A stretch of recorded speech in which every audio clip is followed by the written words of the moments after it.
स्वागत है आपका नए इन्फॉर्मेटिव वीडियो में। जैसा कि आपको पता है कि हम इसके पहले एक वीडियो लाए थे जिसमें हम आपको बताए थे कि ठंडी और गर्म मरुस्थल कौन है, और उस पर बेस्ट जो लूसेंट का एमसीक्यू वाला चैप को बुक आता है उससे हम लोग लगभग 50 क्वेश्चन देखे थे। तो आज का हमारा पैटर्न वही होगा। मैप के सहारे हम गर्म और ठंडी जलधाराएँ हैं वो आपको करवाएंगे, और इसके बाद इसके नेक्स्ट वीडियो में हम लोग एमसीक्यू बेस्ड जो 40 क्वेश्चन है लूसेंट में 25 नंबर जो भूगोल के 24 नंबर पार्ट में महासागरीय जलधाराएं में उसको हम लोग करेंगे। तो जब हम map based concept based questions आपको करवाएंगे तो इसके आधार पे आपको बहुत ही जल्दी कोई भी चीज़ याद हो जाएगा और बहुत आसानी से आप क्या करेंगे एग्जाम में आंसर क्वेश्चंस कर पाएंगे। तो बिना लेट किए हुए आइए चलिए चलते हैं हम लोग। तो सबसे पहले इसमें थोड़ा मैप का हम आपको कंसेप्ट दे देते हैं। देखिए ये क्या, पैसिफिक ओशन यानी कि प्रशांत महासागर, ये अटलांटिक महासागर है। अगर इसमें भी बात करता है तो ये नॉर्थ हो जाता है और ये साउथ हो जाता है। इसमें भी बात करता है तो ये नॉर्थ हो जाता है और ये साउथ, और इधर वाले को सिर्फ और पैसिफिक ओशन हम बोलते हैं, क्योंकि ये मैप खुला हुआ है इस पीछे से जाके और ये पीछे से जाके मुड़ेगा तो एक साथ आपस में मिल जाएगा। इसके बाद इंडियन ओशन बोलते हैं। अब देखिए यहाँ पे टोटल ठंडी में आपको 10 जलधारा याद रखना है, 10 जलधाराएँ याद रखना है। अब दूसरी बात यहाँ पे इंपॉर्टेंट पॉइंट है कि जैसा कि हम लोगों को पता है कि ये जो है इक्वेटर के आसपास यानी कि भूमध्य रेखा के आसपास का जो क्षेत्र है वो गर्म होता है, इधर ठंडा होता है और इधर भी क्या होता है, ठंडा होता है। तो जो ठंडी हवाएं हैं वो गर्म हवाएं जो है गर्म जगह पे जाती हैं। हमको हमेशा पता है कि हवाएं ठंडी जगह से गर्म जल पे जाती है, जैसे कि समीर जो बनता है ना, डे वाला समीर और नाइट वाला समीर, ठीक है, वो हम लोग देखे थे कि कौन सा समीर कहाँ से बनता है, ठीक है। तो ये जो है आपको इसी पॉइंट पे हम लोग यहाँ पे पढ़ेंगे। तो टोटल 10 जलधाराएँ आपको याद रखना है। 6 जलधाराएँ ऊपर की ओर और 4 जलधाराएँ ये नीचे। आपको टोटल 10 जलधाराएँ आपको याद रखनी है। ये पॉइंट आप क्लियर कट समझ लीजिए। तो आइए अब हम लोग स्टार्ट करते हैं। तो देखिए एक जलधारा यहाँ पे याद रखना है और एक इधर से, 2 जलधारा आपको यहाँ पे याद रखना है। इसके बाद ग्रीनलैंड द्वीप पे आ जाना है तो इसके इधर से भी एक जलधारा याद रखना है और इधर से भी, और ये आगे बढ़ जाएगा तो ये यहाँ तक जाएगा। तो 3 जलधाराएँ का नाम यहाँ पे याद रखना, एक जलधारा नाम यहाँ पे रखना। ये सारी ठंडी जलधाराएँ, इसलिए ये क्या आ रही है, ये ठंड वाले ऊपर से नीचे की ओर आ रही है क्योंकि पोल की तरफ बर्फ जमा रहता है। तो टोटल 3 2 5 1 6 जलधाराएँ नीचे में हो गई।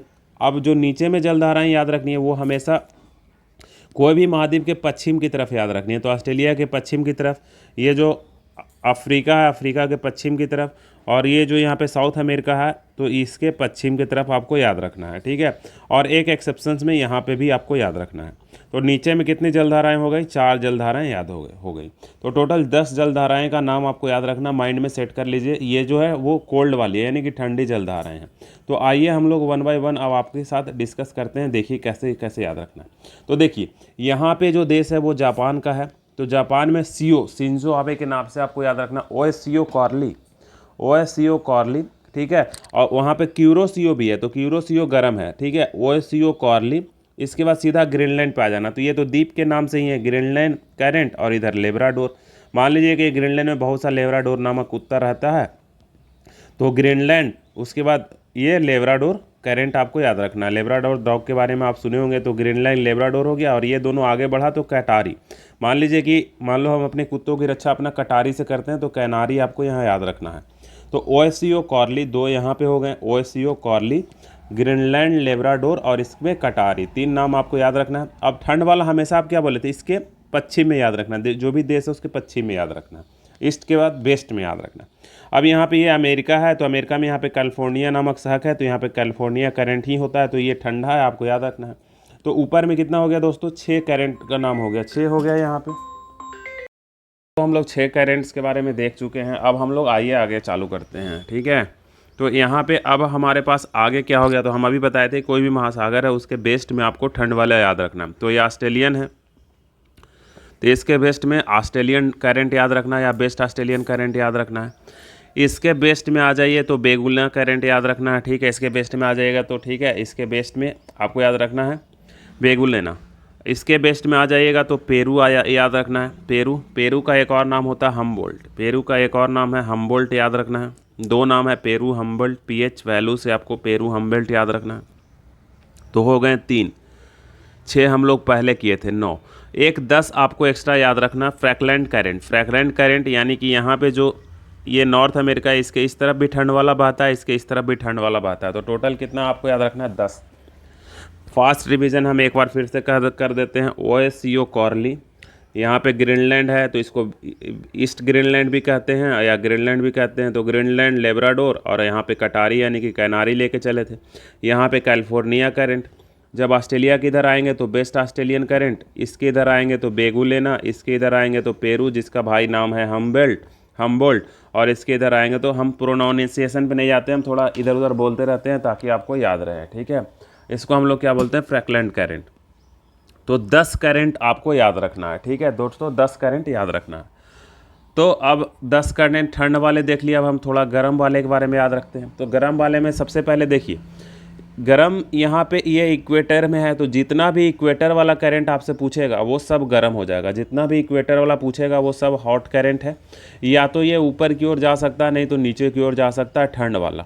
अब यहाँ पे कुछ इंपॉर्टेंट करंट के बारे में हम बताते हैं। सबसे पहला इंपॉर्टेंट जो है गल्फ स्ट्रीम। गल्फ स्ट्रीम कहाँ बहता है, तो जो ये नॉर्थ अमेरिका है इसके ईस्टर्न पार्ट पे बहता है। ईस्टर्न, ठंड वाला वेस्टर्न पार्ट पे था, नॉर्थ वाला ईस्टर्न पार्ट पे बहता है। तो दोस्तों ये जो गल्फ स्ट्रीम है इसके बारे में 3 बातें आपको याद रखनी है। पहली बात याद रखनी है कि सबसे तेज गर्म करंट है ये, सबसे तेज गल्फ स्ट्रीम है ना, गल्फ स्ट्रीम जो है सबसे तेज है। इसको दूसरा पॉइंट याद रखना, यूरोप का गर्म कंबल कहते हैं इसको। इधर जाता है तो यूरोप में क्या करती है, गर्म हवा पहुंचाता है। तो ये गल्फ स्ट्रीम को यूरोप का ये गर्म कंबल कहा जाता है, और ये मैक्सिको की खाड़ी से निकलता है। ये कहाँ से निकलता है, मैक्सिको की खाड़ी से निकलता है। तो गल्फ स्ट्रीम जो गर्म वाला करंट है इसके बारे में 3 बातें आपको याद रखनी है। गल्फ स्ट्रीम के बाद अगर हम आगे चलें, ठीक है, तो यहाँ पे एल नीनो धारा के बारे में याद रखना है। तो पेरू इधर से इधर बहता है और इसके उल्टा एल नीनो बहता है, गर्म करंट। पेरू का छोटा भाई को हम लोग PH यानी कि हमबोल्ट बोलते हैं, पेरू को हम लोग हमबोल्ट धारा ही बोलते हैं।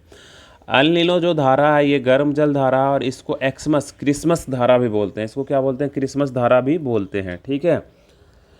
ठीक है, अब ये का पेरू के तट पे बहता है, इसको क्रिसमस की धारा भी हम लोग बोलते हैं। अब यहाँ पे ये 2 धाराएं के बारे में थोड़ी थोड़ी बात चर्चा हो गई, गल्फ स्ट्रीम के बारे में, एल नीनो के बारे में। अब देखिए यहाँ पे OSCO था, अब यहाँ पे क्यूसीओ है, क्यूरोसीओ। तो क्यूरोसीओ जो है गर्म करंट है और इसको काली गर्म जलधारा भी बोलते हैं। क्यूरोसीओ को काली गर्म जलधारा बोलते हैं। तो आपको कम से कम ठंड वाला भी अगर याद है, आपको ठंड वाला भी याद है, तो अभी आप ये क्या कर सकते हैं, अच्छे से आप आंसर दे सकते हैं।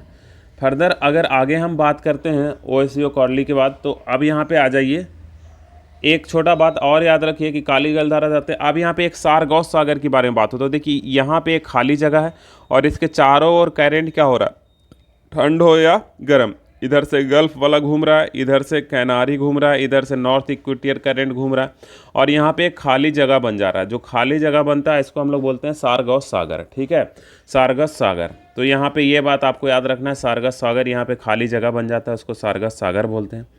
यहाँ पे एलगुहा करंट के बारे में भी याद रहता है। अगर बेगुलेना है, दक्षिण मान लो कि अफ्रीका के लोग बेगाने होते हैं, तो बेगुना और अगल, ठीक है, अगुल हास करंट इसको बोलते हैं। तो इधर बेगुलेना, इधर अगुल हास, बेगुलेना AB याद रखना, AB बेगुलेना था, इधर अगुल हास करंट था। तो यहाँ पे एक अगुल हास धारा बहती है, ये आपको बोलता है। यहाँ पे जिम्बाब्वे है तो आपको याद रखना मोजम्बिक है। और इधर हम बताए थे ना कि कोई भी देश है, कोई भी अगर देश है, हम आपको बताए थे, एक सेकेंड, कोई भी अगर देश है तो देश है तो इसके इस तरफ मोनली कोल्ड वाला गर्म जल धारा है और इधर जो है हॉट वाला धाराएं थी, ठीक है। तो इसी तरह से ये देख लीजिए, तो यहाँ पे इधर मोजम्बिक है, इधर एगुलहास है, इधर बेगुलेना, यहाँ पे बस अलग है, आपको इधर पेरू याद रखना है, इधर फ्रैकलैंड याद रखना है। ऑस्ट्रेलिया में भी देख लीजिए, इधर वेस्टर्न ऑस्ट्रेलिया कोल्ड है, ईस्टर्न ऑस्ट्रेलिया क्या है, हॉट है, ठीक है।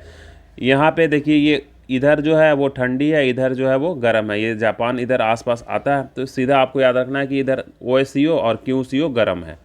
फर्दर आगे 1-2 पॉइंट और हैं हमारे पास, वो आपको बता देते हैं। अब यहाँ पे एक बात और याद रखना है कि देखिए यहाँ पे जो है स्कैवेंडियन कंट्री है, नॉर्वे, नीदरलैंड, ये सब स्वीडन वगैरह है। तो देखिए इधर से गर्म हवा जाती है और इधर से ठंड हवा जाती है। तो यहाँ पे कहीं पे बर्फ़ जमता है, कहीं पे नहीं जमता है, क्योंकि ठंड वाला जो हवा आती है तो बर्फ़ जमाता है और गर्म वाला हवा जाती है वो उसको पिघला देता है। तो ये छोटा सा कंसेप्ट था, आपको याद रखना है। इसके नेक्स्ट चैप्टर में हम लोग 40 MCQ बेस्ड क्वेश्चन देखेंगे लूसेंट का। फिर से एक बार रिविजन करवा देते हैं। OSCO कॉर्ली, 2 नाम यहाँ याद रखना है, 2 नाम यहाँ रखना है, ग्रीनलैंड, फ्रैकलैंड, ग्रीनलैंड और लेब्राडोर। लेब्राडोर मान लो वो कुत्ता से रिलेट करके याद रखना। उसके बाद कटारी यानी कि कैनारी याद रखना। ये कैलिफोर्निया के बदल में यहाँ पे कैलिफोर्निया करंट याद रखना। ऑस्ट्रेलिया के इस तरफ में वेस्टर्न ऑस्ट्रेलिया याद रखना। दक्षिण अफ्रीका के इस तरफ में बेगुलेना करंट याद रखना है। इधर पेरू याद रखना है, पेरू का भाई हम्बोल्ट होता है। और इधर फ्रैकलैंड याद रखना है। ठीक है। गल्फ स्ट्रीम के बारे में 2-4 बात याद रखना। एल नीनो को एक्समस करंट कहते हैं, इसको भी याद रखना है। यहाँ पे क्यूरो को काली वाला कहते हैं, इसको याद रखना है। एगुलहास करंट यहाँ पे याद रखना है एबी से, यहाँ पे पीएस से याद रखना है। तो ये छोटा छोटा पॉइंट था। तो इस वीडियो में इतना ही दोस्तों, फिर मैं मिलता हूँ आपसे अगले वीडियो में। तब तक के लिए धन्यवाद।